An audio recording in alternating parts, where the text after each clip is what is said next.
He Fell in Love with His Wife by Edward Payson Rowe. Chapter 9. Mrs. Mumpson Accepts Her Mission.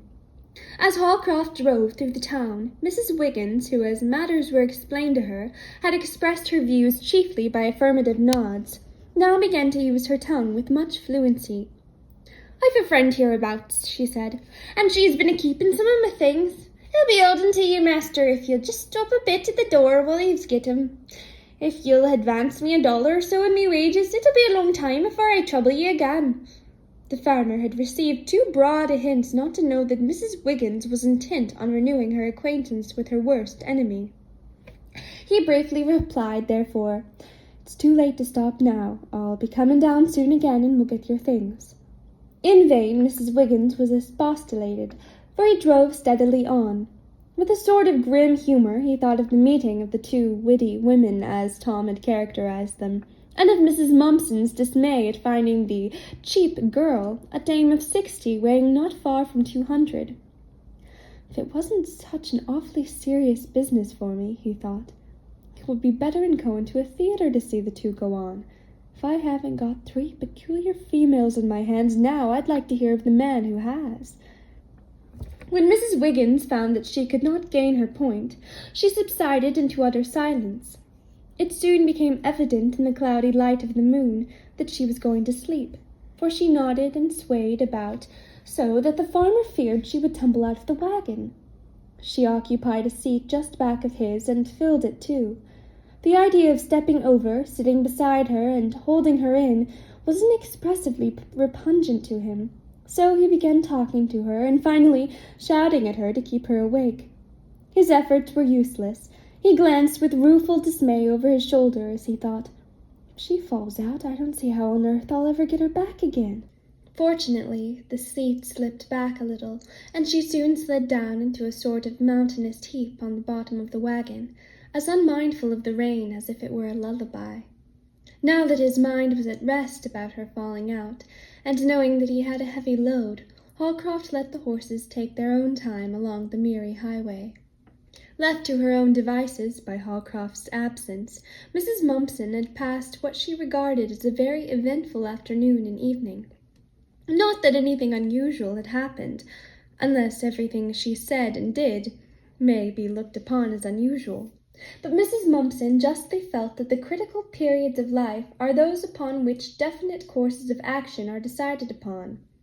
In the secret recess of her heart, supposing her to possess such an organ, she had partially admitted to herself, even before she had entered Holcroft's door, that she might be persuaded into marrying him, but the inspection of his room, much deliberate thought, and prolonged soliloquy had convinced her that she ought to enter into nuptial relations, as her thought formulated itself.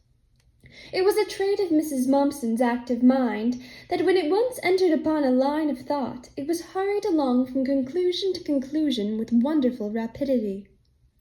While Jane made up Mr. Holcroft's bed, her mother began to inspect, and soon suffered keenly from every painful discovery. The farmer's meagre wardrobe and other belongings were soon rummaged over, but one large closet and several bureau drawers were locked. "These are the receptacles of the deceased Mrs. Holcroft's effects," she said with compressed lips. "They are mouldering useless away. Moth and rust will enter while I, the caretaker, am debarred. I should not be debarred. All the things in that closet should be shaken out, aired, and carefully put back. Who knows how useful they may be in the future?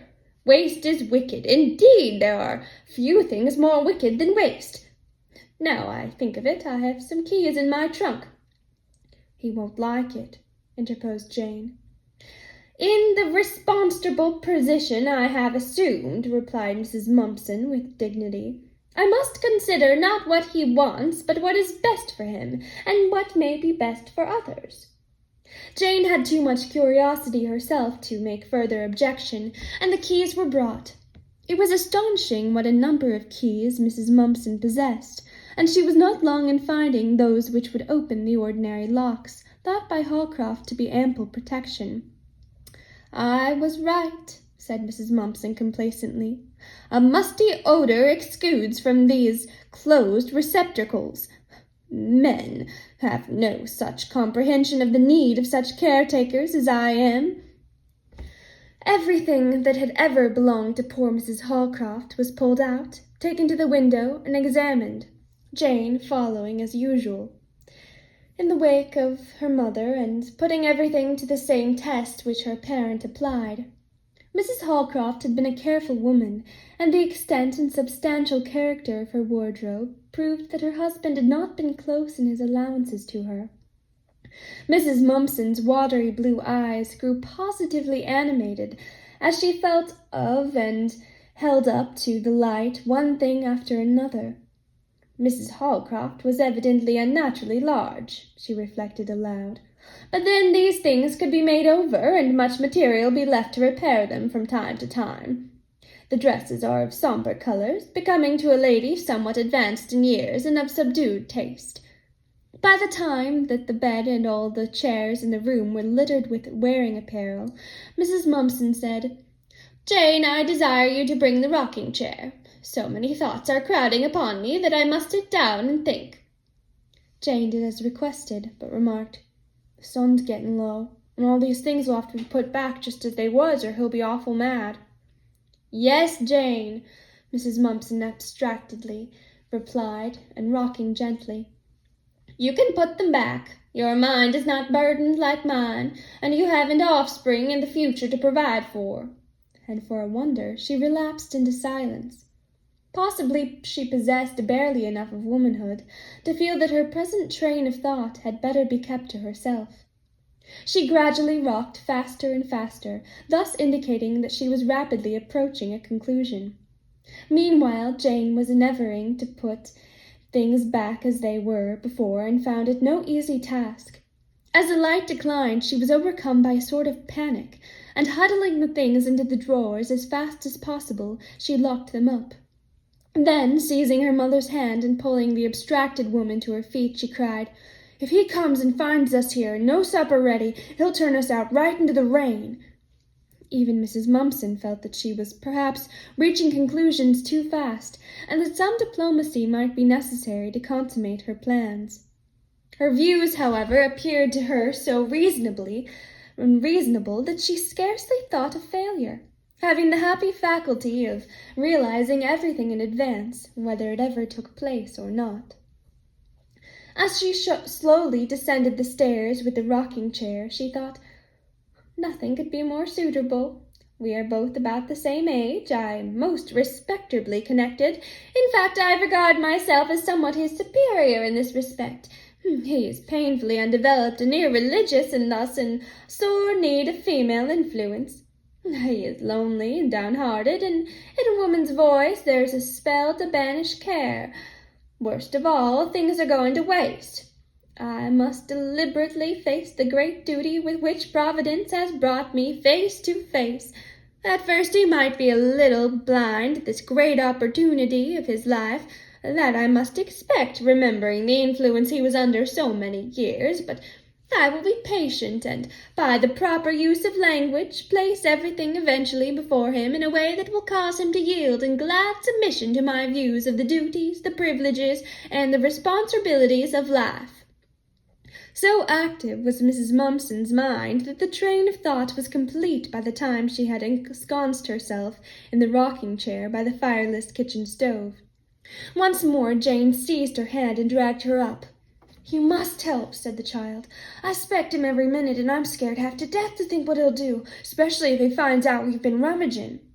"Jane," said Mrs. Mumpson severely, "that is not a proper way of expressing yourself.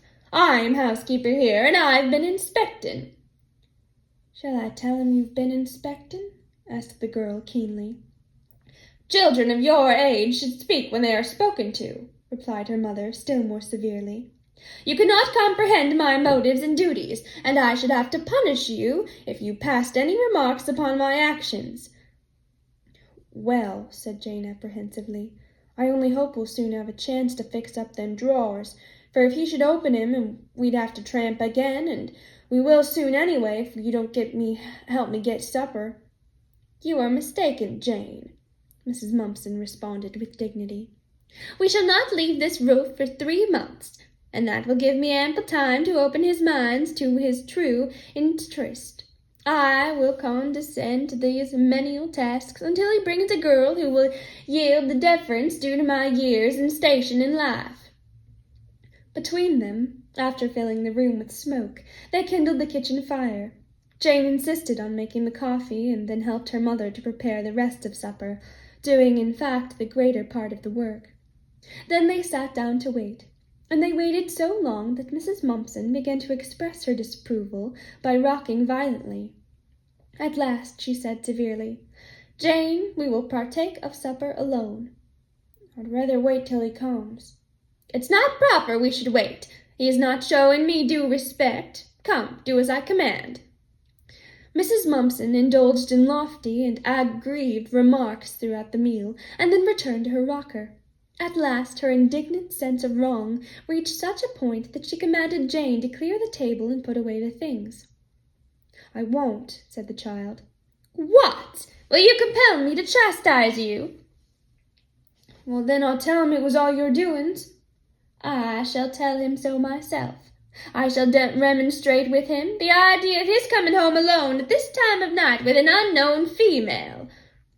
"One would think you was his aunt, to hear you talk," remarked the girl sullenly. "I am a respecterble woman, and most respecterbly connected. My character and antecedents under me irreproachable. This could not be said of a hussy, and a hussy he'll probably bring, some flighty, immature female that will tax even my patience to train." Another hour passed, and the frown on Mrs. Mumpson's brow grew positively awful. "To think," she muttered, "that a man whom I have deemed it my duty to marry should stay out so, and under such peculiar circumstances. He must have a lesson which he can never forget." Then aloud to Jane, "Kindle a fire on the parlor hearth and let this fire go out. He must find us in the most respectable room in the house, a room befitting my station." "I declare, mother, you ain't got no sense at all," exclaimed the child, exasperated beyond measure. "I'll teach you to use such unrespectable language," cried Mrs. Mumpson, darting from her chair like a hawk and pouncing upon the unhappy child. With ears tingling from a cuffing she could not soon forget, Jane lighted the parlor fire and sat down sniffling in the farthest corner. "There shall be only one mistress in this house," said Mrs. Mumpson, who had now reached the loftiest plane of virtuous indignation, "and its master shall learn that his practices reflect upon even me as well as himself."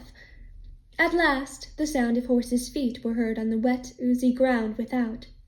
The irate widow did not rise, but merely indicated her knowledge of Holcroft's arrival by rocking more rapidly. "Hello there, Jane!" he shouted. "Bring a light to the kitchen." "Jane, remain," said Mrs. Mumpson with an awful look. Holcroft stumbled through the dark kitchen to the parlor door and looked with surprise at the group before him. Mrs. Mumpson, apparently oblivious and rocking as if the chair was possessed, and the child crying in a corner. "Jane, didn't you hear me call for a light?" he asked a little sharply. Mrs. Mumpson rose with great dignity and began, "Mr. Holcroft, I wish to remonstrate—" "Oh, bother, I brought a woman to help you, and we're both wet through from this driving rain." "You've brought a strange female at this time." Holcroft's patience gave say, but he only said quietly, "You had better have a light in the kitchen within 2 minutes. I warn you both. I also wish some hot coffee." Mrs. Mumpson had no comprehension of a man who could be so quiet when he was angry, and she believed that she might impress him with a due sense of the enormity of his offense. "Mr. Holcroft, I scarcely feel that I can meet a girl who has no more sense of decorum than to—" But Jane, striking a match, revealed the fact that she was speaking to empty air. Mrs. Wiggins was at last so far aroused that she was helped from the wagon and came shivering and dripping toward the kitchen. She stood a moment in the doorway and filled it, blinking confusedly at the light. There was an absence of celerity in all Mrs. Wiggins' movements, and she was therefore slow in the matter of waking up. Her aspect and proportions almost took away Mrs. Mumpson's breath. Here certainly was much to be superintended, much more than had been anticipated. Mrs. Wiggins was undoubtedly a peculiar female, as had been expected, but she was so elderly and monstrous that Mrs. Mumpson felt some embarrassment in her purpose to overwhelm Holcroft with a sense of the impropriety of his conduct. Mrs. Wiggins took an uncertain step toward the rocking-chair, and almost crushed it as she sat down. "Ye gives a body a cold welcome," she remarked, rubbing her eyes. Mrs. Mumpson had got out of her way as a minnow would shun a leviathan. "May I ask your name?" she gasped. "Wiggins. Mrs. Wiggins." "Oh, indeed, you are a married woman?" "No, I'm a widder. What's more, I'm cold and drippin' and hungry. I might have better stayed at the poorhouse than come to a place like this." "What?" almost screamed Mrs. Mumpson. "Are you a pauper?" "I tell ye I'm a widder, and as good as you be for all he said," was the sullen reply. "To think that a respectably connected woman like me—" But for once Mrs. Mumpson found language inadequate. Since Mrs. Wiggins occupied the rocking-chair, she hardly knew what to do, and plaintively declared, "I feel as if my whole nervous system was giving way." "No harm will be done if it does," remarked Mrs. Wiggins, who was not in an amiable mood. "This from the female I'm to superintend," gasped the bewildered woman. Her equanimity was still further disturbed by the entrance of the farmer, who looked at the stove with a heavy frown. "Why, in the name of common sense, isn't there a fire?" he asked. "And supper on the table? Couldn't you hear that it was raining, and know we'd want some supper after a long, cold ride?" "Mr. Holcroft," began the widow, in some trepidation, "I don't approve of such irregular habits—" "Madame," interrupted Holcroft sternly, "did I agree to do what you approved of? Your course is so peculiar that I scarcely believe you are in your right mind. You had better go to your room and try to recover your senses. If I can't have things in this house to suit me, I'll have no one in it. Here, Jane, you can help." Mrs. Mumpson put her handkerchief to her eyes and departed. She felt that this display of emotion would touch Holcroft's feelings when he came to think of the scene all over. Having kindled the fire, he said to Jane, "You and Mrs. Wiggins will get some coffee and supper in short order, and have it ready when I come in," and he hastened out to care for his horses. If the old woman was slow, she knew just how to make every motion effective, and a good supper was soon ready. "Why didn't you keep up a fire, Jane?" Holcroft asked. "She wouldn't let me. She said you must be taught a lesson," replied the girl, feeling that she must choose between two potentates and deciding quickly in favor of the farmer. She had been losing faith in her mother's wisdom a long time, and this night's experience had banished the last shred of it. Some bitter words rose to Holcroft's lips, but he restrained them. He felt that he ought not to disparage the mother to the child, and Mrs. Wiggins grew warm and imbibed the generous coffee. Her demeanor thawed perceptibly, and she graciously vouchsafed the remark, "When you're out there late hanging in, I'll look after ye." Mrs. Mumpson had not been so far off as to hear Jane's explanation, as the poor child found to her cost when she went up to bed.